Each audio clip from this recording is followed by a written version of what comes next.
Mabuhay ang dakila nating bansang Pilipinas. Mabuhay tayong lahat, mga mamamayang Pilipino. Isang magandang araw sa inyong lahat. Como nasa Holy Week na tayo, siguro napapanahon na ang talakayin natin ay may kinalaman din hindi lang sa relihiyon, kundi may kinalaman din maski papano sa pagpapatakbo ng bansa natin, at may kinalaman din sa usapin ng ugnayan ng simbahan o ng relihiyon sa pagpapalakad, pagpapatakbo ng bansa natin. Alam natin lahat na mayroong konseptong umiiral na separation of church and state. Pero para sa inyo na nakakatanda kagaya ko at naabutan ito, meron po tayong pag-uusapan na isang halimbawa ng pakikialam ng relihiyon sa pagpapatakbo ng bansa natin. At mahalaga ito dahil kasama ito sa naging kasaysayan ng bansa natin. Naapektuhan tayo lahat, at sana sa pagkwento nito at pagsuri ng mga pangyayaring ito galing sa nakaraan ay sana makakapulot tayo ng mga leksyon para, gaya ng sinasabi ko lagi sa nakaraan kong mga podcast, na matuto tayo sana sa nakaraan upang hindi natin ulitin ang mga kamalian na naranasan natin nung nakaraan. Sana po matuto na tayo. At para gumanda na rin ang buhay nating lahat.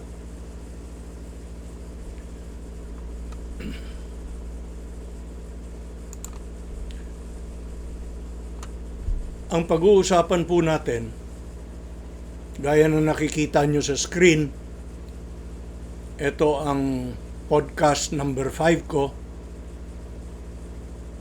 Pag-uusapan natin ang tungkol sa isang organisasyon na ang pangalan ay Opus Dei. Opus Dei. Isa itong kakaiba na organisasyon.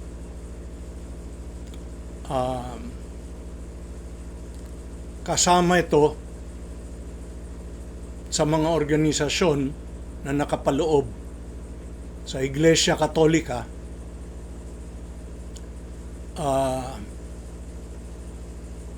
Kaya napapanahon na ito rin na magpag-usapan natin at malaman natin kung paano talaga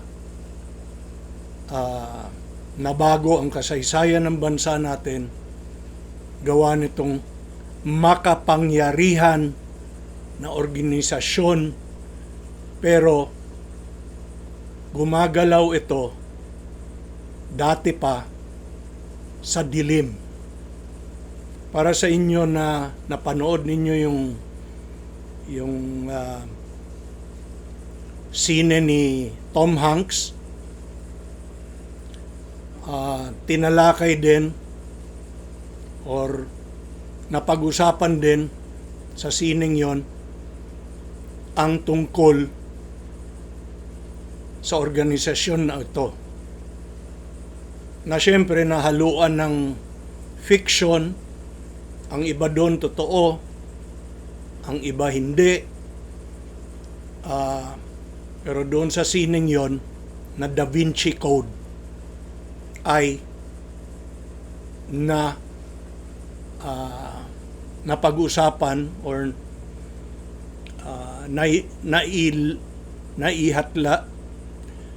nailabas din ang iba sa mga katotohanan tungkol sa organisasyong ito na nababalot sa maraming sekreto sa loob ng Iglesia Katolika. At sana inuunahan ko na kayo lahat para hindi kayo magkamali sa pagpananaw na itong sasabihin ko at itong ikukwento ko, na ako ay laking Katoliko. Pero gaya ng sabi ko sa nakaraang mga video, nirerespeto ko po ang iba-ibang relihiyon. Katunayan, ang lolo kong minamahal ko, tatay ng mama ko, palibhasa German, ay protestante. At siya ang bumukas ng isipan ko sa mga iba-ibang relihiyon dahil napakalawak ng isipan ng lolo kong yon. At marami akong napulot, salamat sa kanya. Kaya bukas ang isip ko sa anumang relihiyon dahil naniniwala ako na maski ano bang pananaw mo sa Diyos, basta naniniwala ka sa isang Diyos na siyang lumikha sa atin lahat, hindi bale kung anong relihiyon ang dala mo. Dahil wala naman talagang relihiyon na nagtuturo ng masama kung tutuusin. Maliban na lang kung ang napasukan mo ay tinatawag na relihiyon pero kulto pala. Tinatawag sa Ingles na cult. Na ito nga ang pag-uusapan natin na Opus Dei ay binibintangan na isang cult. Isang cult sa loob ng Iglesia Katolika. Pero huwag niyo pong isipin na itong mga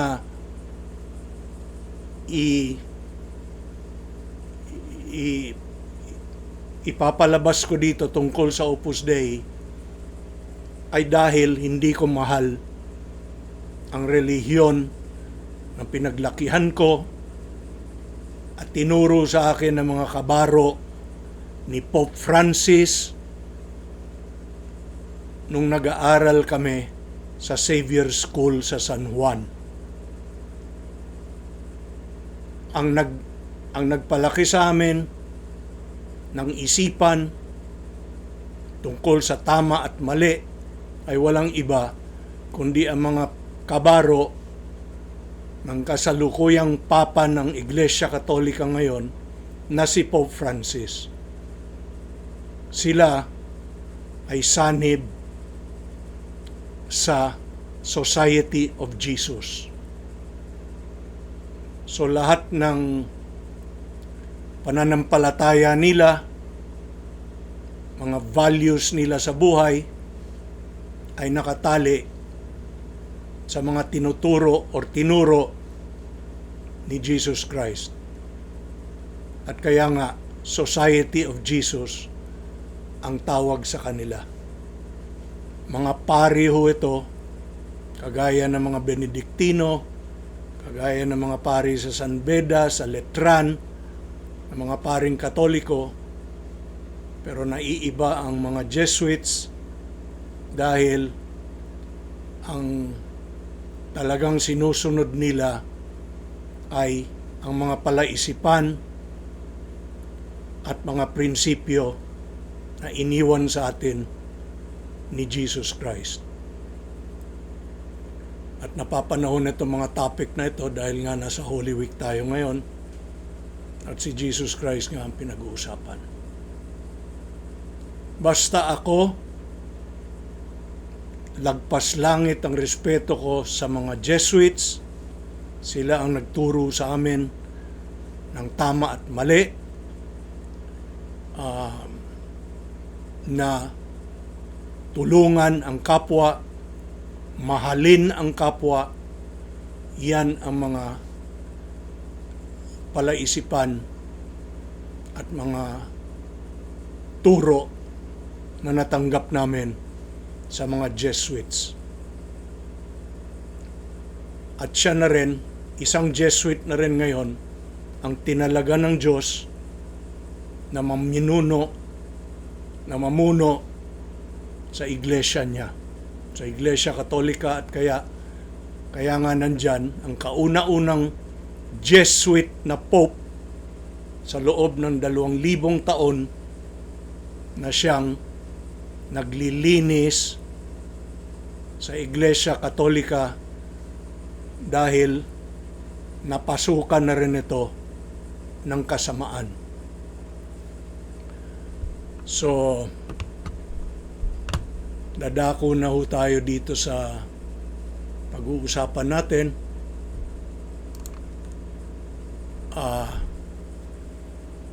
Tungkol sa organisasyon na ito na may katagang Opus Dei. Nakikita nyo sa screen na ang Opus Dei ay Latin, salitang Latin na ang ibig sabihin ay work of God. At kaya magtataka kayo sa unti-unti niyong makikita at ipapaliwanag ko rito na nakakapagtaka at kaya nga mahirap paniwalaan ng iba dito dahil pangalan pa lang na work of God, paano gagawa ng mali ang mga taong ganito na ang pangalan ng pinangalan sa organisasyon nila ay work of God. Hindi na rin yan malayo sa mga magnanakaw natin ng mga leader at politiko na honorable ang nakalagay sa lahat ng mga desk nila. Kaya paano mo sila tatawagin na magnanakaw? Maski na yan ang katotohanan. Sinasampal sa mukha mo na honorable sila at sa kaso ng Opus Dei, work of God ang ginagawa nila according to them. Lilinawin ko rin dito, uunahan ko na kayo, dalawang level po ang dalawang level po ang masamang karanasan ko na personal sa Opus Dei. Dalawang level po ito. Meron ang bahagi na personal at meron din ang bahagi ng ginagawa nila na pagbubudol sa bayan at sa tao.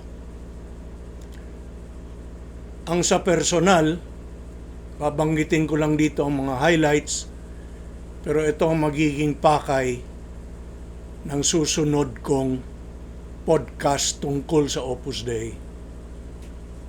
Pero kung ito ay personal, uunahin ko po ang mga pangyayari na may kinalaman sa gawain ng Opus Dei dito sa Pilipinas na nangyari nung mga panahon na presidente ang tatay ni BBM, nung presidente pa si Ferdinand Marcos Sr. Ang ibig sabihin nito, para sa inyo na hindi pa nakaabot sa edad ng mga 50 o 55, karamihan na maririnig ninyo dito ay hindi pa ninyo naranasan o hindi ninyo nakita dahil masyado pa kayong bata. Unang-una yung EDSA Revolution na siyang naging malaking kagagawan nitong Opus Dei na ito ay nangyari noong 1986 na 38 years ago. Now, kung 1986 ka na panganak, di syempre hindi mo naintindihan ang nangyari noon. So pag sabihin natin na 18 ka pa lang bago mo naiintindihan ng pangyayari, di ibig sabihin mga 56 kailangan ang edad mo ay 56 na para at least naabutan mo na ang iba sa mga pangyayaring ito. Okay. Bibilisan ko lang ang pagsabi ng personal side na experience ko dito sa Opus Dei para lang malaman ninyo na hindi ko ito lahat iniimbento at ako mismo ang nakaranas nito. Mga personal, direct experience ho ito. First hand. Nangyari ho ito sa buhay ko, sa buhay ng pamilya namin, across 3 generations. Okay? Ang pinakamasakit sa akin ay namatay ng maaga ang mama ko dahil sa stress ng Opus Dei sa loob ng 16 years. Dahil meron silang hinahabol na property ng magulang ko, nandyan ang litrato ng nanay ko na pinakamamahal at yung tatay ko. At ako ang maliit na yan na napilyo na nakayakap sa papa ko. Pinagpala po ako ng Diyos ng 2 sa pinaka mabait, pinakamamahal at nagmamahal na mga magulang. Pero dahil sa ginawa ng Opus Dei, lalo na sa mama ko, nawala siya na maaga. At hindi lang yon, pinakamasakit na cancer na pancreatic ang sinapit at pinagdusahan ng mama ko. Sa inyong may kilala sa mga doktor, lalo na sa mga doktor na nakakaalam tungkol sa digestion, gastroenterologist, kumbaga, sasabihin nila sa inyo na ang cancer na pancreatic, kagaya ng lung cancer, ay nakatali unang-una sa stress. Kaya kayo dyan, huwag kayo magpa-stress dahil yan ang pinakamalalang pwedeng mangyari sa inyo. Kapag na-stress kayo masyado, malamang kagaya rin ang mga naninigarilyo ng marami na ginawa ko na rin sa loob ng 30 years, kaya lang nagawa ko rin matigil,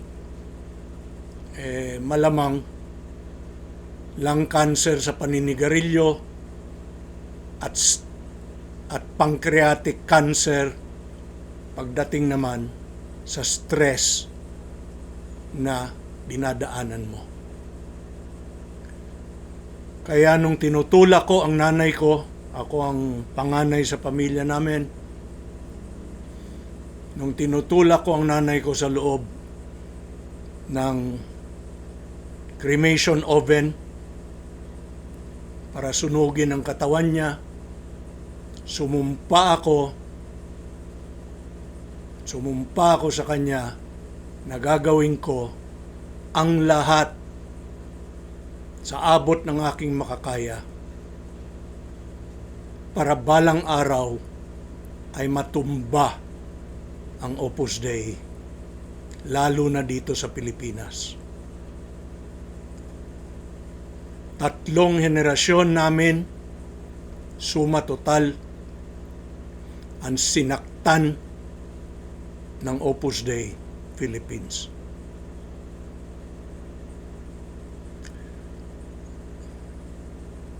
Napilitan ang marami sa next generation namin na umalis na lang ng Pilipinas at pumunta sa ibang bansa, matakasan lang ang Opus Dei at maiwasan na guluhin ang buhay nila sa mga lugar at dako ng mundo na walang at hindi naabutan o napuntahan ng Opus Dei. Kaya nag-iisip na rin ako na balang araw, sana sa Davao na lang siguro ako titira. At doon gawing Mindanao, palagay ko, dahil nandun ang mga Muslim, iwas ang Opus Dei doon. Dito sa kanan, sa screen, ang pagbubudol na ginagawa sa bayan na tao, panahon pa lang ni Marcos, ang modus ng Opus Dei ay kontrolin ang gobyerno at lahat ng malalaking kumpanya, negosyo at ekonomiya sa Pilipinas. Kamkamin ang ari-arian, mga mana, mga pag-aari ng mga pamilyang may kaya o madaling makunan, makumbinsi, mabudol ng donasyon sa Diyos. Para sa mga pamilya na mahihirap, ang modus ng Opus Dei sa Pilipinas at sa ibang bansa na developing country pa lang at hindi mayayaman, ang mga Central America na yan at South America, kasama ng Pilipinas, ay mag-recruit ng mga batang babae mula sa mahihirap na pamilya o lugar, gagawing domestic helper, hindi babayaran na maski anong sweldo, base sa kasinungalingan at budol ng Opus Dei Philippines na bibigyan sila ng maganda at solid na Christian education at ipapadala ang mga ito sa kung saan-saan na mga Opus Dei Center sa mundo. So yan ang more or less overview ng kung bakit ako, gaya ng nababasa nyo dyan sa ibaba, ito ang dahilan sa dakong personal at sa dakong kasamaan na nakikita kong nangyayari sa bansang ito, kung bakit ako suklam na suklam sa Opus Dei Philippines.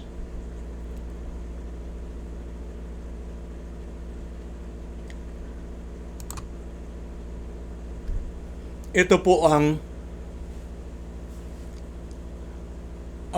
kasaysayan ng Opus Dei na international.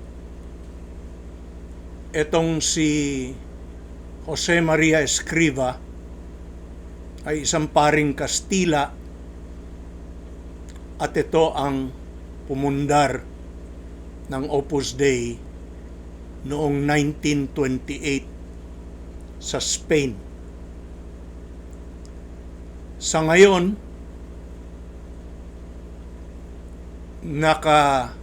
kumalat na sila sa 66 na mga bansa sa buong mundo. Si Escriva namatay noong 1975, June 26. Ang edad niya ay 73. Na-beatify ito, ibig sabihin, hinahanda na gawing santo ng Iglesia Katolika noong 1992, May 17. So, hinahanda ng gawing santo, 17 years pa lang ang nakalipas ng pagkamatay niya. At nung ika-27th year ng pagkamatay, ayun na nga, tinuloy at sinanto ni Pope John Paul II. Dapat rin ninyo, kung susuriin ninyo ng mabuti, ang naging pagsanto nito kay Jose Maria Escriva, ay makikita nyo na fast track ito. Kasi napakadaling panahon para gawing santo ang isang tao ng Iglesia Katolika na normally ay napakatagal na panahon ng dadaan.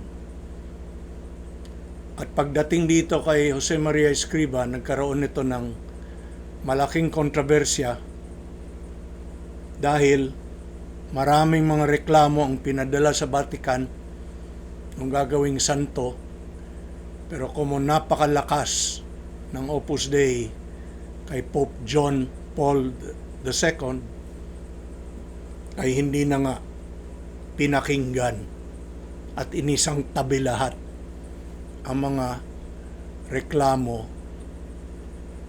na pinadala sa Vatikano na dapat sana ay pinakinggan man lang nila bago bilisan ang pagsasanto ni Jose Maria Escriva. Ang kasulukuyang pinuno ng Opus Dei sa buong mundo ay itong si Fernando Ocaris, na isa ding paring Kastila, at nagkaroon ng kaugnayan ito sa Pilipinas dahil dati siyang rektor ng University of Asia and Pacific sa Ortigas Center sa Pasig, na siyang headquarters ng Opus Dei sa Pilipinas.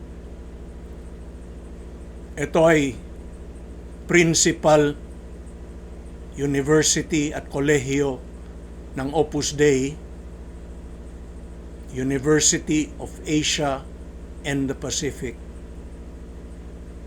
na nandun sa Ortigas Center Dahil yung Ortigas area na yan ay kuta rin at headquarters ng Opus Dei. Diyan sila namili ng maraming kondo at hawak nila ang karamihan ng mga lugar dyan at mga opisina. Etong si Fernando Caris ay ika-4 ngayon na prelado. Ang pangalan ng pinuno ng Opus Dei ay prelado, prelate sa Ingles, na dati-dati nga gawa ng napakalakas nila kay Pope John Paul II, ay dati itong mga prelado ng Opus Dei ay mga makapangyarihang mga tao ito. Dahil nakadikit diretso sa Pope. At kayang-kaya nila budulin, bulahin, at bulungan ang Papa nung kapanahunan ni Pope John Paul II. At noong mga panahon nga na yon, nakangangalang ang mga lokal na obispo. So kagaya dito sa Pilipinas, hindi nakikialam kung may reklamo ka sa nangyayari sa iyo sa Opus Dei, hindi ka pwedeng lumapit sa obispo dahil nakangangalang noon at nanonood lang ang mga lokal na obispo dahil itong mga Opus Dei na namamayagpag dito sa Pilipinas ay ganyan na lamang kalakas pagdating sa pagdikit sa Pope. Kaya walang pwedeng magreklamo at walang makakaabot sa dapat abutan ng reklamo sa Batikano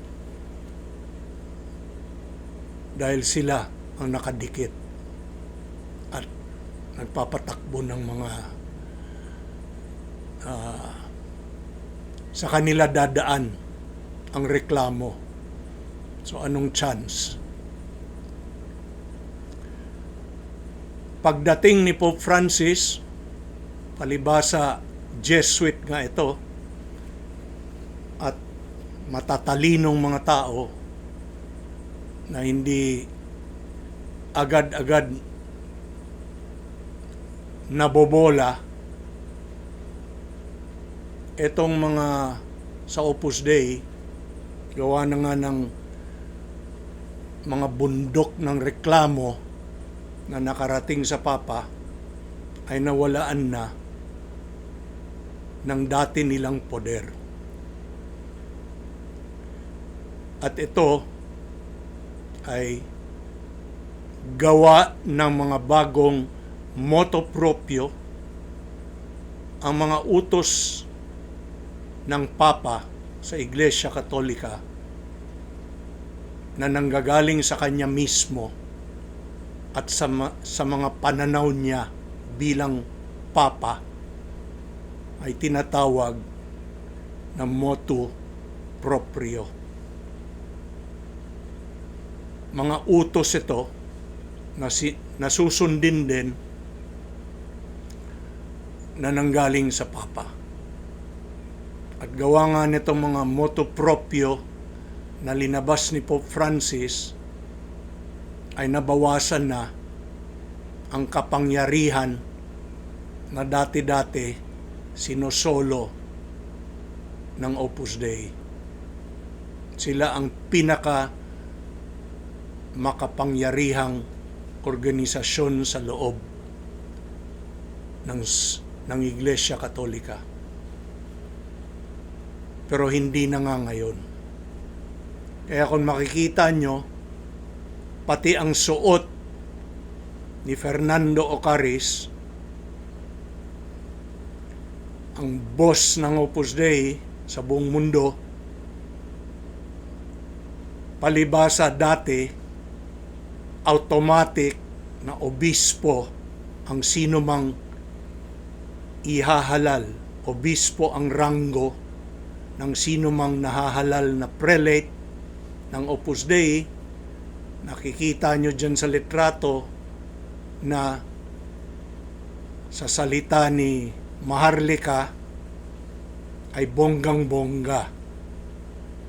Kasi obispo nga ang ranggo. Automatic yon pag hinalal ng Opus Dei na siya ang maging prelado nila. At ngayon, sa dakong kanan, ay hindi na kasing bonggang-bongga ang suot. Dahil ngayon, ang Opus Dei na lokal ay nasa ilalim na ulit ng obispo. Hindi na sila nakakatago sa ilalim ng damit ng Papa or sa likod ng Papa. So, kahuli-hulihan na nakasulat dyan, hindi na Pope ang kadikit ng Opus Dei sa Vatikano. Hindi na ang Pope ang kaya nilang takbuhan at bulungan. Dekasteryo ng klero na ngayon ni Pope Francis na lang ang pwede nilang kausapin. Kaya umiba ng ihip ng hangin, nabuksan na ang mata ni Pope Francis at naipasa na sa kanya lahat ang mga kasamaan na nangyayari sa loob ng Iglesia Katolika at kaya nga naging sanhi ng pagbibitiw sa loob ng 600 years, kauna-unang pagkakataon na nagbitiw ang isang papa na si Benedict XVI na nauna kay Pope Francis. At nung nagbitiw si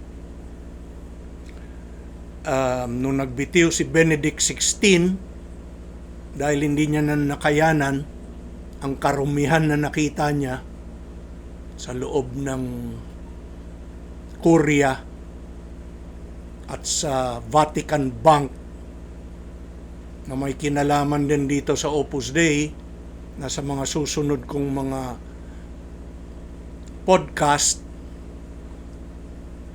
ay ipapaliwanag ko po sa inyo ito lahat dahil masalimuot itong usapin ng Opus Dei. Hindi ito basta-basta.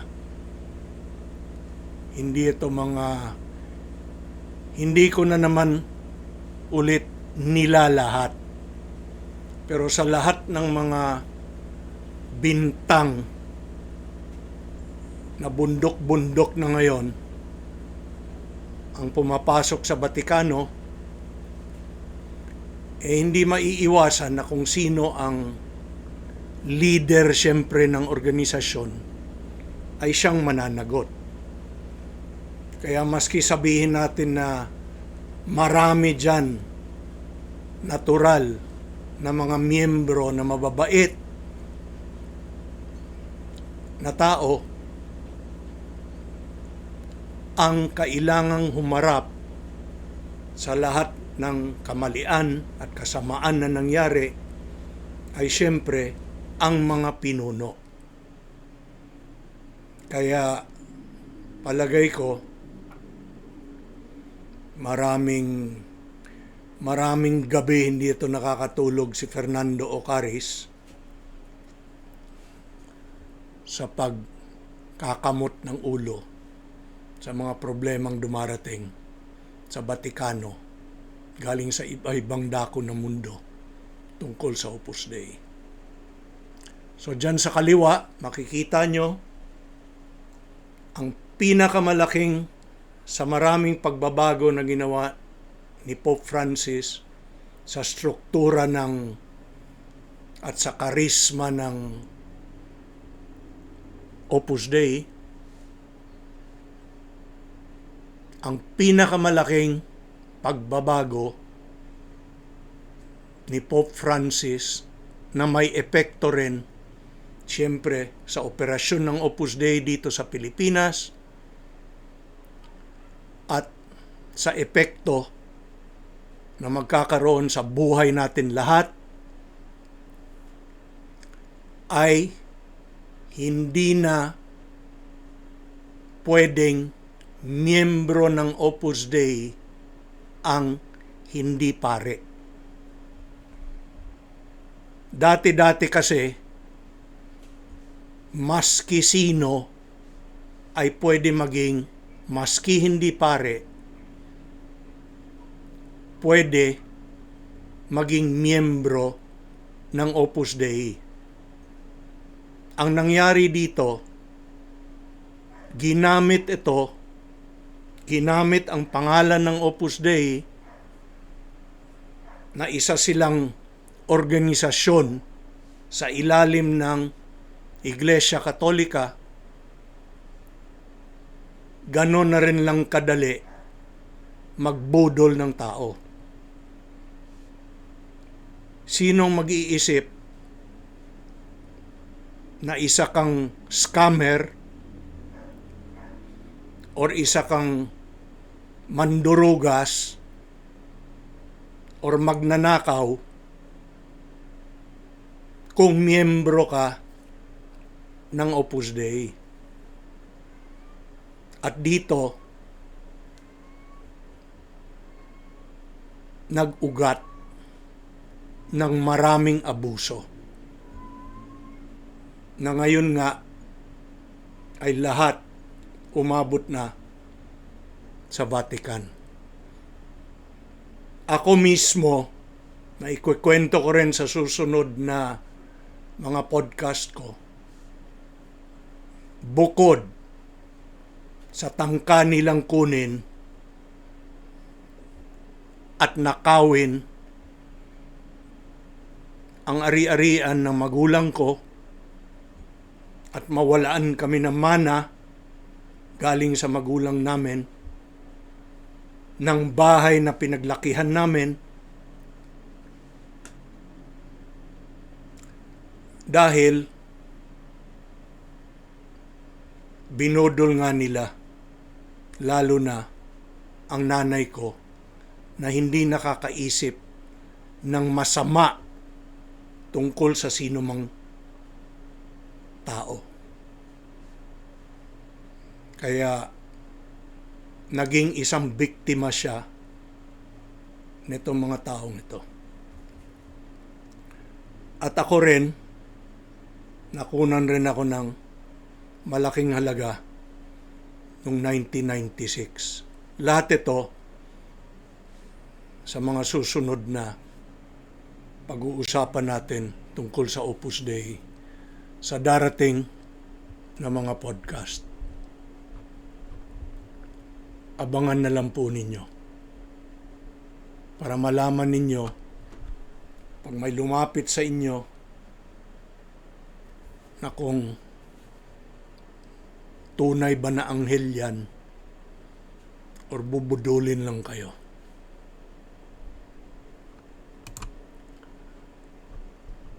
Dito naman sa Opus Dei Philippines, Opus Dei Pilipinas, itong dalawang mamang ito ang tumatag niyan. Itong si Bernardo Villegas at si Jesus Estanislao. At dito na ninyo makikita ang umpisa ng pag-ugnayan at pagpakikialam ng Opus Dei na kung tutuusin ay mali dahil sa panahon na yon tinuturing silang isang religious organization. At gaya ng sinabi ko nung primero, meron tayong separation of church and state na sadyang ginawa para nga hindi himasukan at hindi pakialaman ng relihiyon ang pagpapatakbo ng bayang ito. Dito nyo ngayon maumpisang makita kung paano ito nangyari at sana may mga leksyon tayong mahalaga na mapulot dito. Dahil natitiyak ko na ang karamihan sa inyo, dahil ang karamihan ng populasyon ng Pilipinas ay kabataan ngayon, mga millennial, kung wala kayong 50 plus na edad, lahat itong pag-uusapan ngayon ay hindi ninyo ito naranasan. Wala pa kayo sa edad nung nangyari lahat ito. Pero mahalaga para sa kinabukasan natin lahat na at least bukas ang mata ninyo sa nakaraan, sa kasaysayan, sa mga pangyayaring ito na napakalaking epekto ang iniwan sa kabuhayan ng 115 million na Pilipino. Na noon, hindi namin napag-isipan lahat itong kasamaan at kawalanghiyaan na nangyayari. Paglabag, lantarang paglabag ng separation of church and state. At kaya nga siguro, gawa ng mga nabalitaan ni Pope Francis na mga abuso nitong konseptong ito, dahil ang mga ito na miyembro ng Opus Dei ay hindi naman ito mga pare. Mga pangkaraniwang mga tao ito, pero dahil sa kapangyarihan ng Opus Dei, pagkadikit sa Pope, at lahat na yan,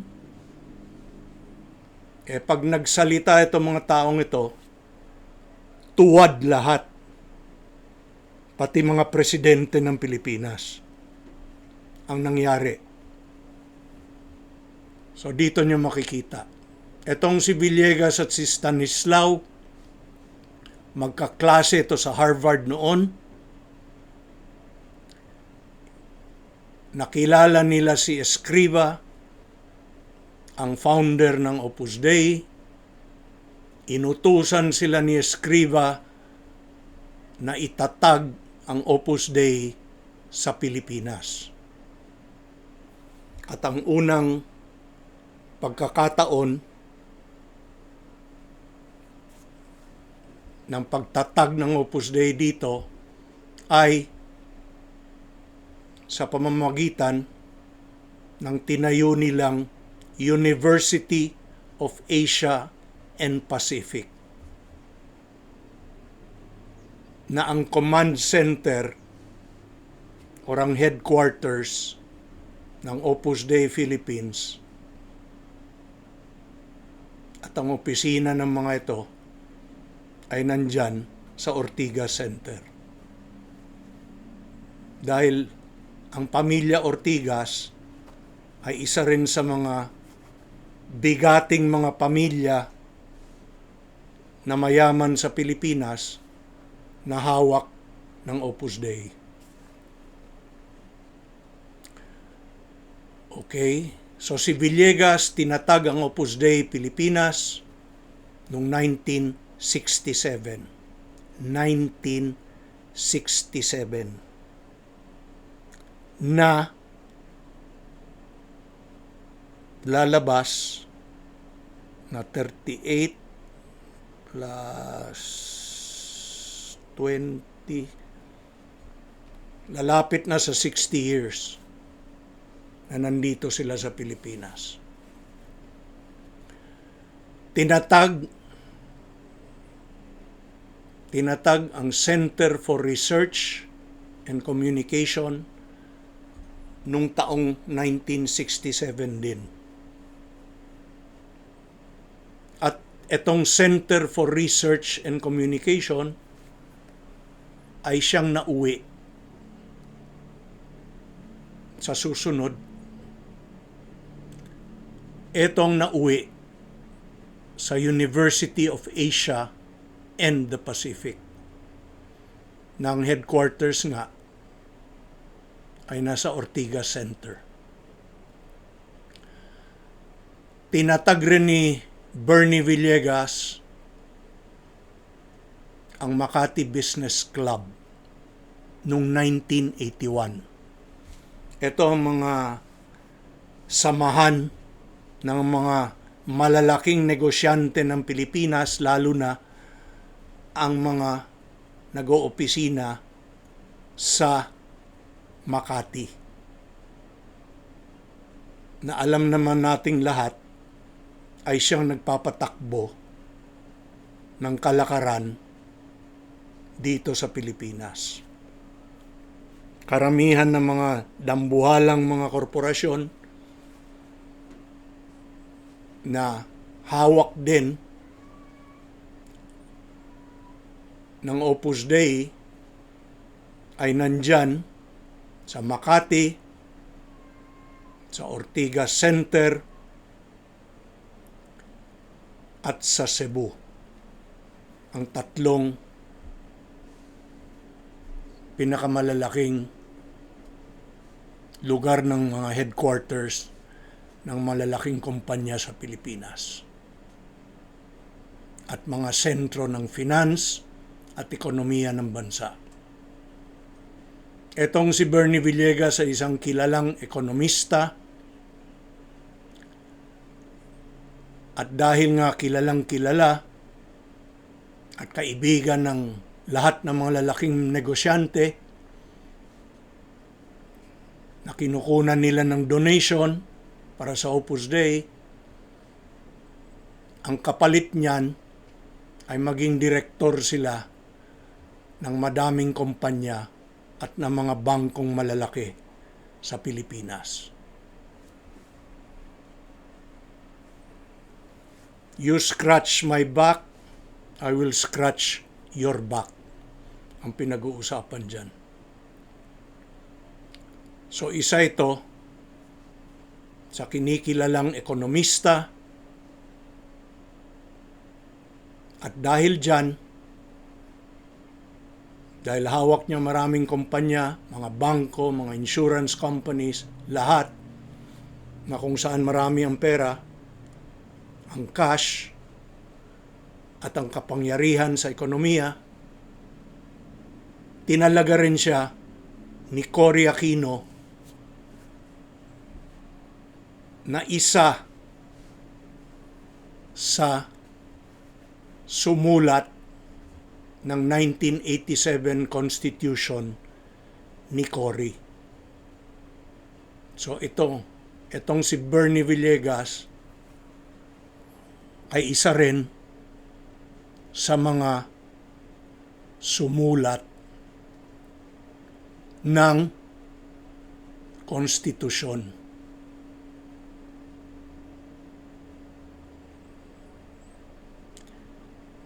Itong taong ito, dati pa lang, kaluluklok pa lang ni Cory, bumalimbing at namamangkang dilawan at pinklawan na rin. Kaya nga ekonomista, kung saan ang pera, nandun sila. Kung saan ang kapangyarihan, doon din sila. Ganun lang ang laro.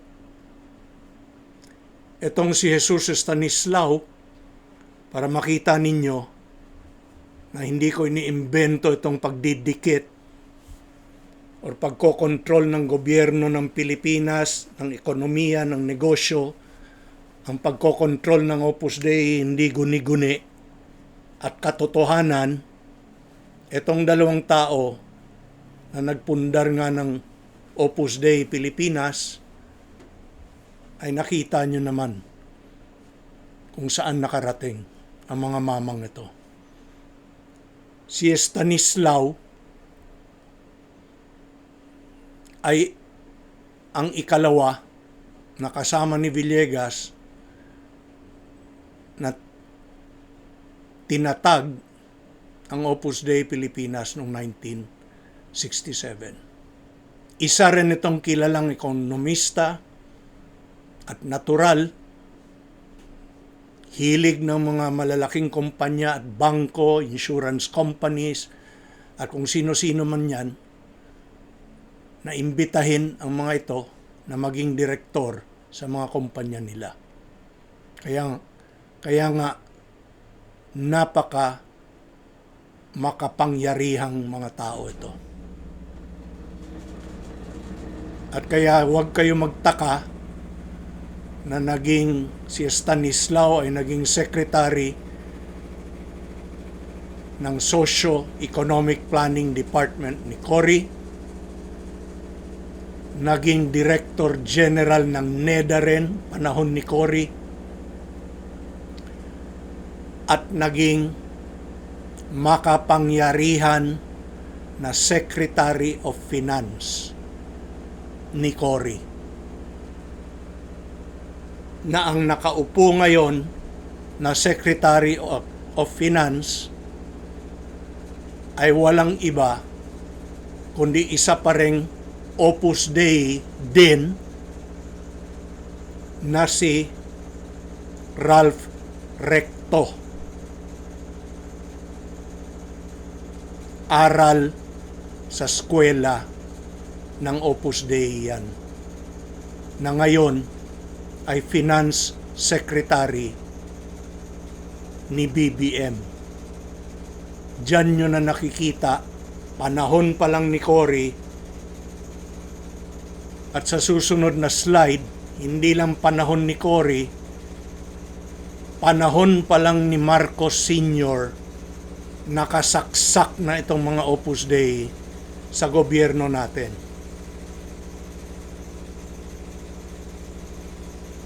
Si Stanislao ay chairman ng President's Governance Advisory Council. At gaya nila lahat, namamangka rin na dilawan at pinklawan para everybody happy. Okay.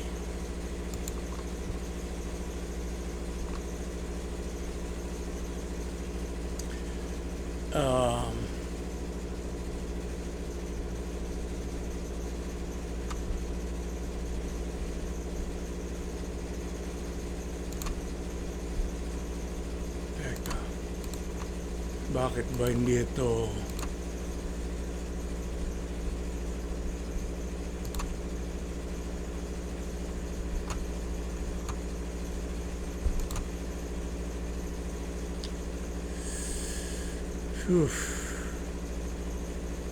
Naguguluhan pa rin ako rito sa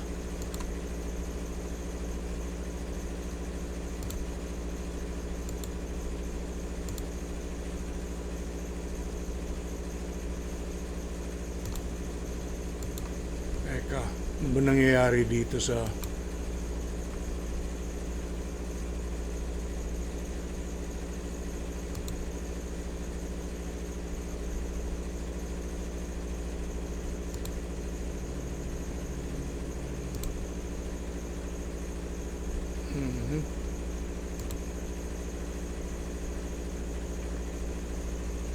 Okay.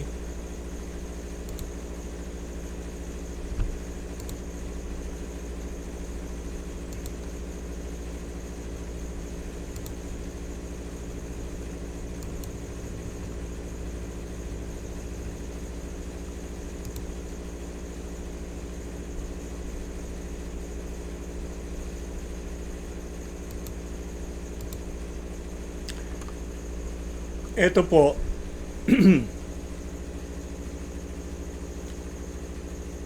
dito nyo nakikita sa slide na ito na nung kapanahunan ni Ferdinand Marcos Sr. ang namamayagpag na arsobispo,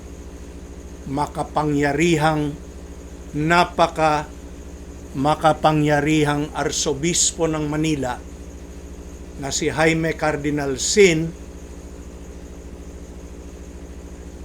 ay ang kontrolado at tumatayong Black Ops Operative ng Opus Dei noong Manila Archbishop pa siya. Dahil lahat sa gobyerno, pati si Marcos Sr. noon, ay medyo ilang dito kay Jaime Cardinal Sin. Dahil nakasaksak nga ito sa Opus Dei, na ang Opus Dei ay nakasaksak sa Pope, sa Vatikano, kaya tuwad lahat sila dito sa mamang ito. Kaya lang, kinasangkapan ito ng Opus Dei sa pagpapabagsak kay Marcos Sr.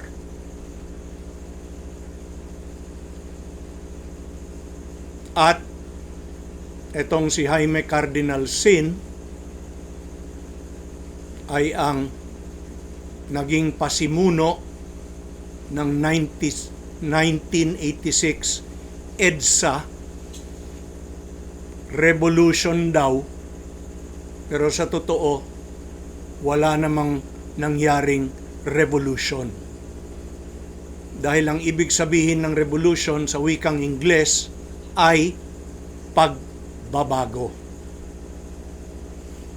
na wala namang pagbabagong nangyari kung tutuusin.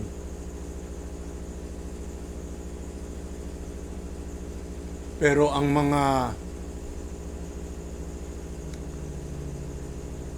mga dilawan at pinklawan kasama ni Cardinal Sin ay nakagawa daw ng revolusyon. Pero hanggang ngayon, hinahanap pa rin ng tao ang revolusyon na sinabi nilang nangyari. Nagbago lang ang mga mukha, ang kalakaran, ganun pa rin at walang pagbabago. So nasaan ang revolusyon?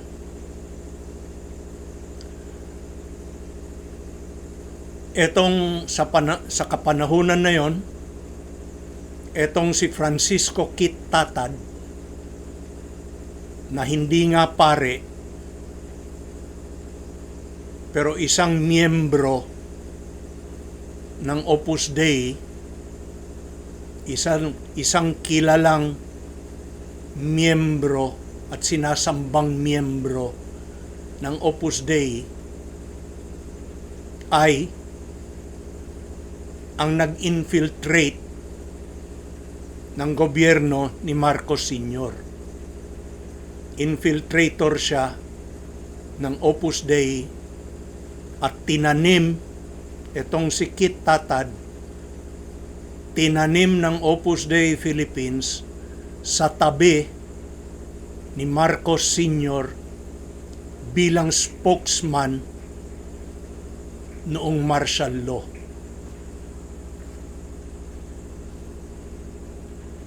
So nakadikit ito at dinikit ng Opus Dei sa tabi ni Marcos upang malaman ng Opus Dei lahat ng kilos sa loob ng gobyerno ni Marcos Sr. At kaya, paborito sila ng mga negosyante dahil siyempre sila ang unang nakakaalam kung susuportahan nila ang Opus Dei. Sila ang unang makakaalam kung ano mga iniisip na panukalang batas at kung ano-ano pang iba na may kinalaman sa negosyo, sa ekonomiya, etc. Ang mga malalaking kumpanya, mga bangko, ito mga kaibigan ng Opus Dei, ang unang nakakaalam. Kung isa kang pangkaraniwang mamamayan, basahin mo na lang, hintayin mo na lang na basahin ang mga bola na lalabas sa dyaryo o sa mainstream media. So yun ang mga ganun ang kalakaran noon. So dito nyo nakikita kung paano na nakialam ang simbahang Katolika sa pamamagitan ng Opus Dei kung paano kinokontrol ang gobyerno, ekonomiya at negosyo sa Pilipinas. At sa susunod na mga podcast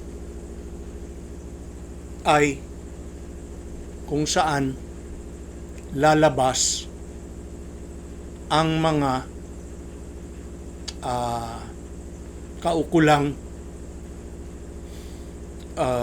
detalye na mga paandar na ito noong mga kapanahunan noon.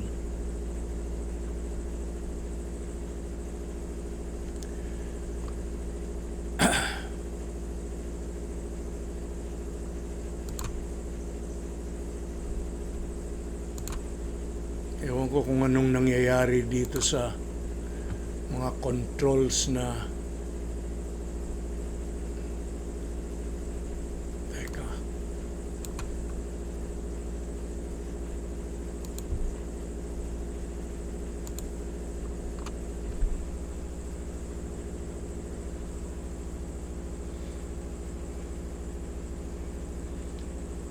At kaya makikita nyo rito sa slide na ito na inuulit sa ngayon, inuulit ng Opus Dei Philippines ang nakaraan.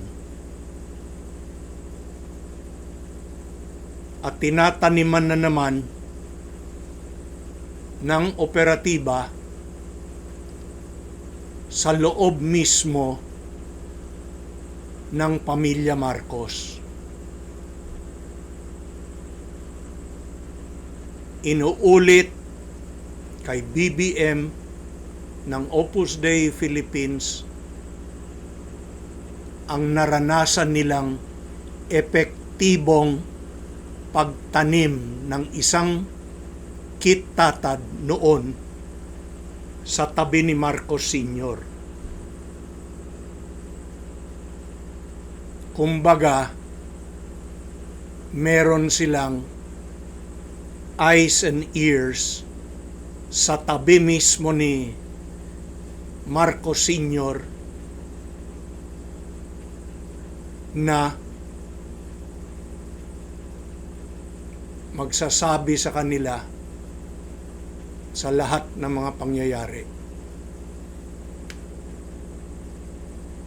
Siguro kaparehas ito ng mga tinatawag ni Maharlika na mga puting ahas. Hindi ko lang alam kung talagang puti yung mga taong ito or mas lumalapit ang kulay sa dilaw, sa pink or sa itim baga. Hindi sila titigil hanggang mapaligiran at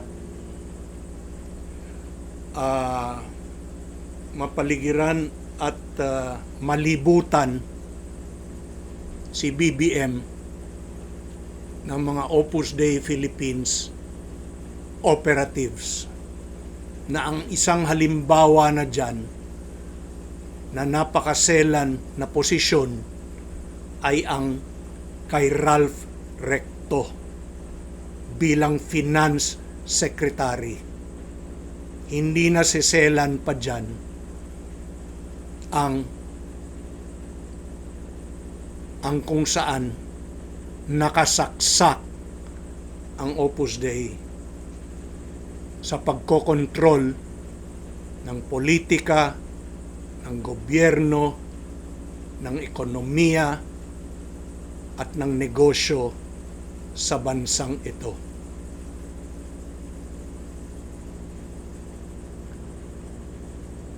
At gaya ng standard operating procedure na tinatawag ng Opus Dei, maski sa mga pamilya na pinapasukan nila,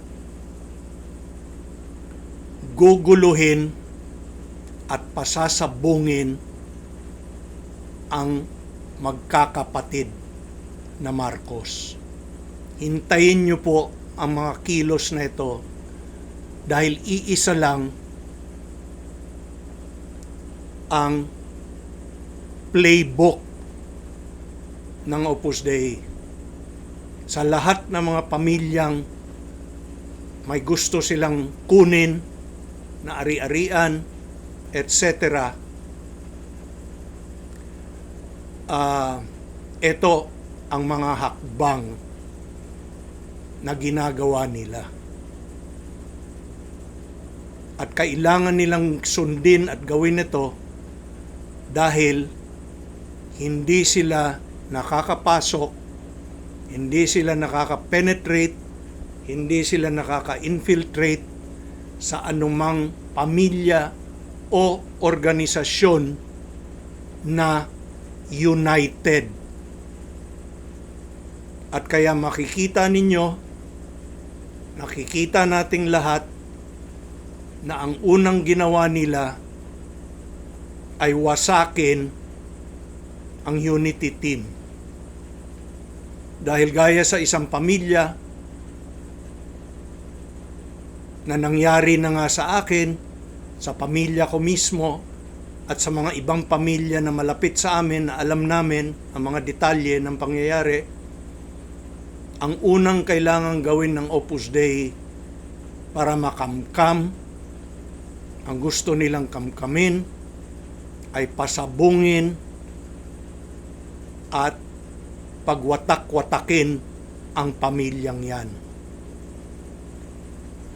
Kumbaga, ang bubukas ng pinto para makapasok sila at mawasak nila ang pamilyang yan ay ang nabubudol nila na kapatid sa loob ng pamilyang yan, nabubukas ng pinto at makikinig sa kanila. At gagampanan, tutuparin lahat ng iuutos sa kapatid na yan ng Opus Dei. Hindi po ito guni-guni. Nangyari po lahat ito sa pamilya namin. At itong kwento kong ito ay hindi ko inimbento. Makikita nyo pagdating ng araw na lahat ng ebidensya, pati mga dokumento ng pagbubudol ng Opus Dei ay mapapakita ko sa inyo. At ang paraan na ginawa nila. So tandaan lang ninyo ito, na ito ang parating sa bansa natin. Dahil gusto nilang wasakin itong pagpe-presidente ni BBM. Actually, sa totoo lang, naaawa ako kay BBM. Ang pagkakilala ko sa taong ito at galing na nga mismo kay Presidente Duterte noon, natandaan kong sinabi niya, mabait yan si Bongbong. Sa mga nakakakilala sa kanya, mga kaibigan, totoo yun. At itong si Bongbong, palibasa ang nangyayari sa kanya ngayon ay katulad din sa karanasan namin, sa pamilya namin, kapag pinasok ng Opus Dei. Ang nangyayari sa kanya ngayon ay katulad ng karanasan namin. At kaya, nakikita ko ang paralelismo at nagawa kong ihambing sa karanasan namin. At nung sinuri ko ito ng malalim, talagang parehas ang kilos na ginagawa ng Opus Dei para makamit ang gusto nila. Okay? So yan, bantayan nyo po ito dahil tinitiyak ko sa inyo na ito ang tatahakin at susundin na plano ng Opus Dei sa pagsira sa pagkapresidente ni BBM.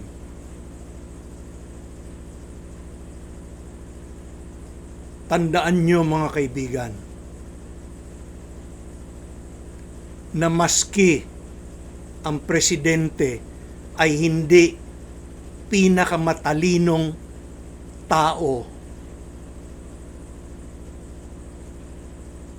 sa Pilipinas, pwede pa rin maging magaling na presidente. Nandyan si Ramon Magsaysay na isang mekaniko ng sasakyan, pero lumabas na isa sa pinakamagaling natin na presidente. Ang presidente ay isang leader. At ang katangian ng isang leader na magaling ay hindi lamang ang katalinuhan. Ang kailangan sa isang leader ay marunong mamili ng magagaling na tatabi sa kanya. Pero dito sa ginagawa ng Opus Dei, nasasaksakan ng mga tao nila, kay may alam yan, kay wala. Yan ang ikasisira ni BBM. At nasasayangan ako. Dahil hindi masamang tao ito. Kung meron man maipukol na kasalanan kay BBM ay nagpapadala siya sa asawa niya.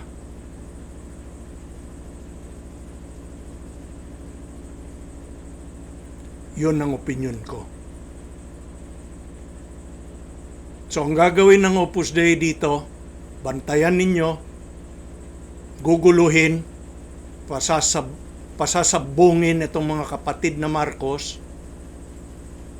na nag-umpisa na nga wawasakin ang family unity nila dahil pag ang isang pamilya ay united, walang bubukas ng pinto para makapasok ang operatiba ng Opus Dei. Ganun lang yon.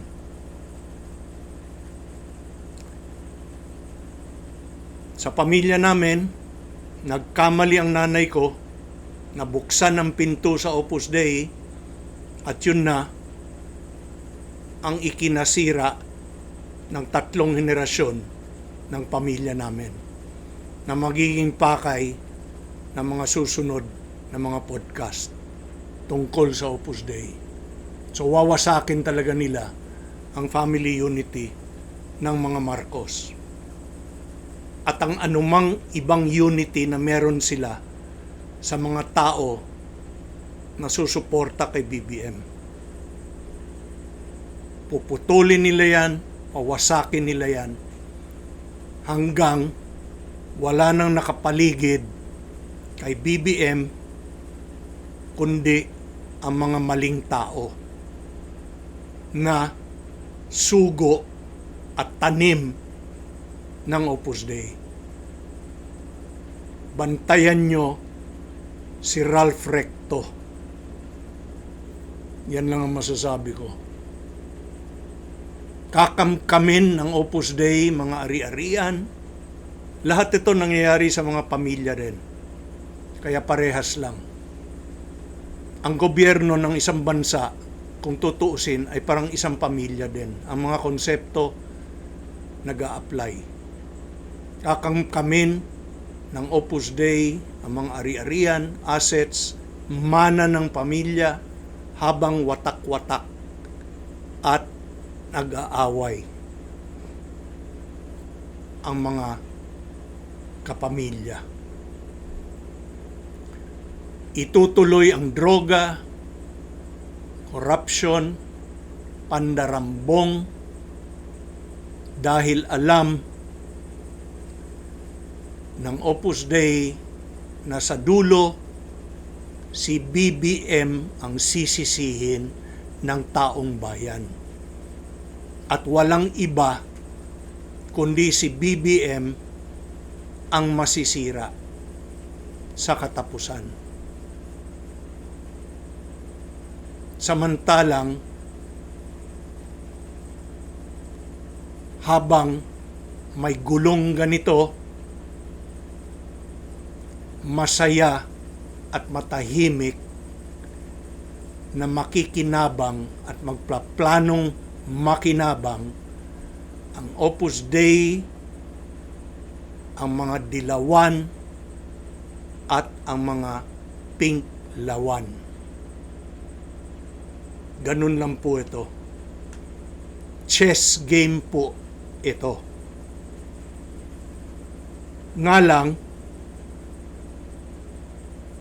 gawa ng edad, ng experience, ng katalinuhan, ng kaalaman ng Presidente Duterte,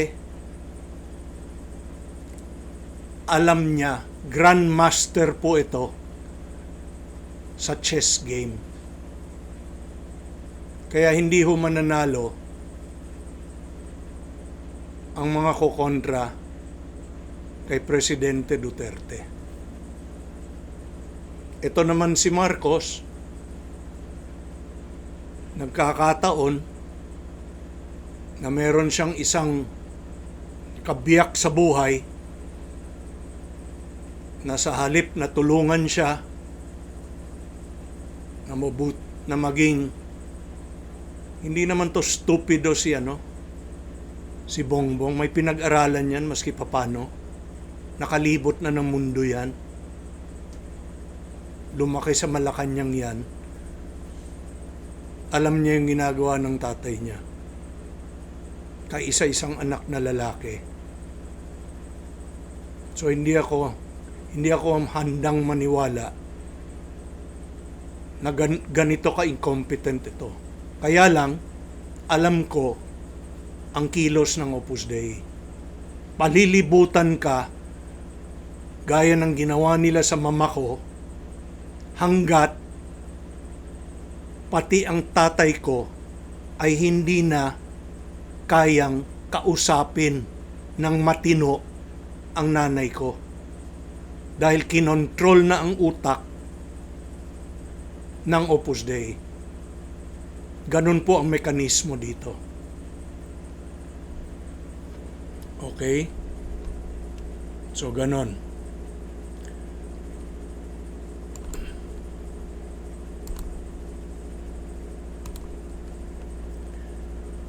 Kaya mga kaibigan, ito na ang katapusan ng podcast na ito. Mabuti naman at umiksi ng konti sa nakaraan. Unti-unti ko pa rin itong paiiksian. Baka mamaya humihilik na kayo dyan. So, pero importante po itong pinag-uusapan natin. Huwag niyong akalain na basta-basta ito dahil pagkokontrol ng iilan,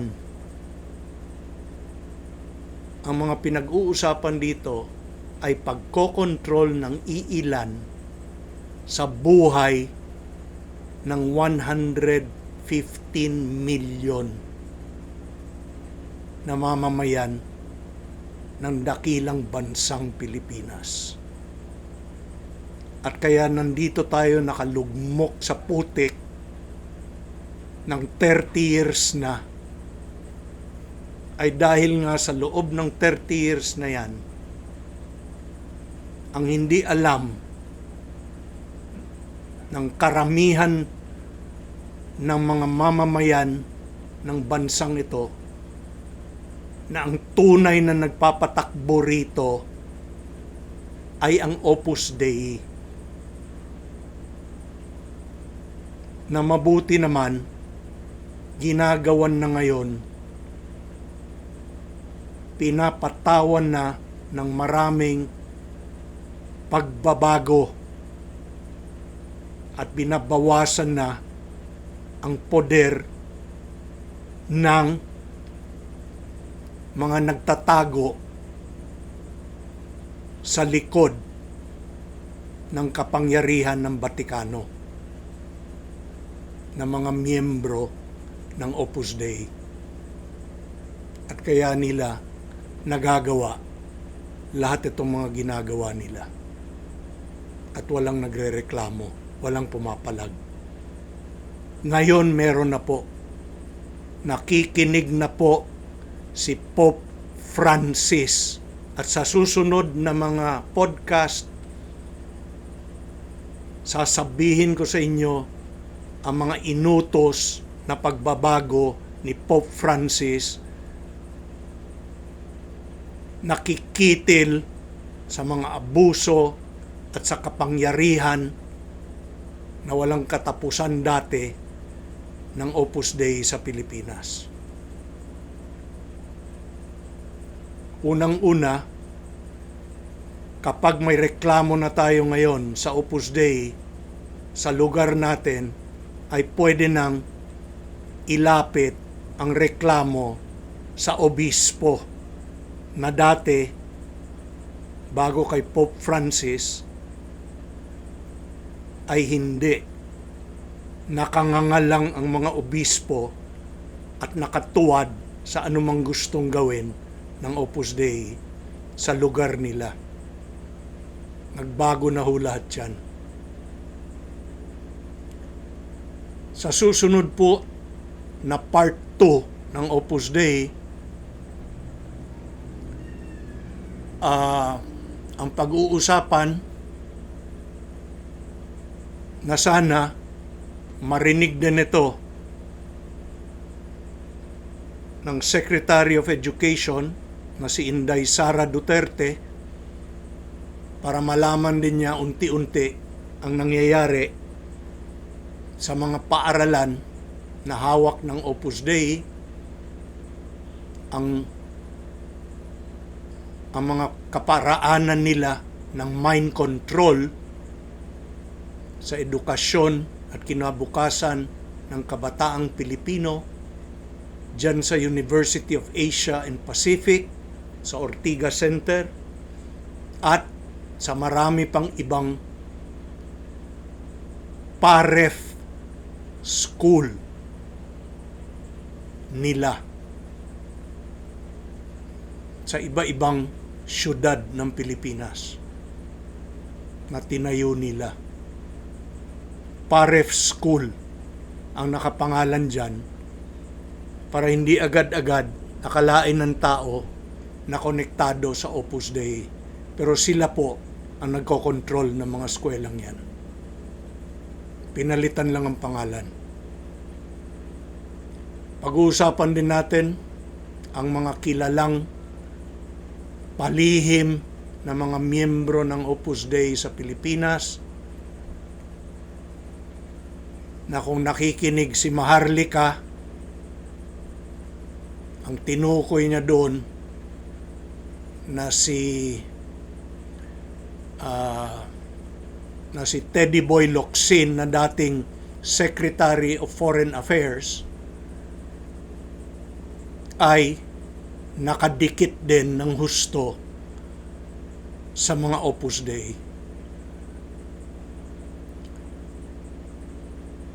Sa opuslibros.com, mga kaibigan, ay hindi bababa sa 10,000 kaso na kinasasakupan ng mga kaso na nilikom sa kabi-kabilang lugar sa buong mundo, at dokumentado ito sa opuslibros.com na website, ang mga abuso at ang mga eskandalo na hinaharap ng Opus Dei sa ngayon na nakaabot na sa kaalaman at inaaksyonan na ni Pope Francis. At sana, matanda na rin to si Pope Francis, may 84 na yata.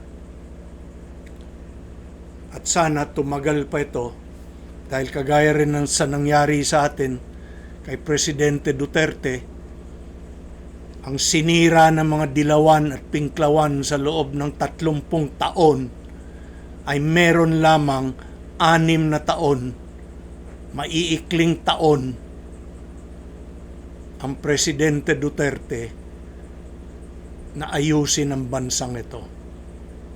At gaya ng sinabi ko sa inyo sa nakaraan, mas hamak na mas madaling sumira ng isang bagay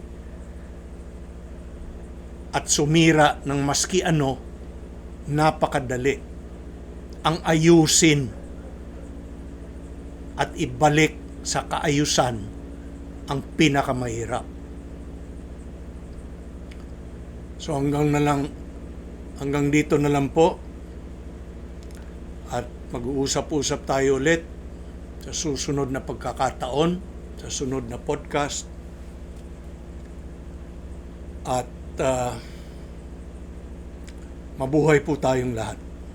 Marami pong salamat, mga kaibigan.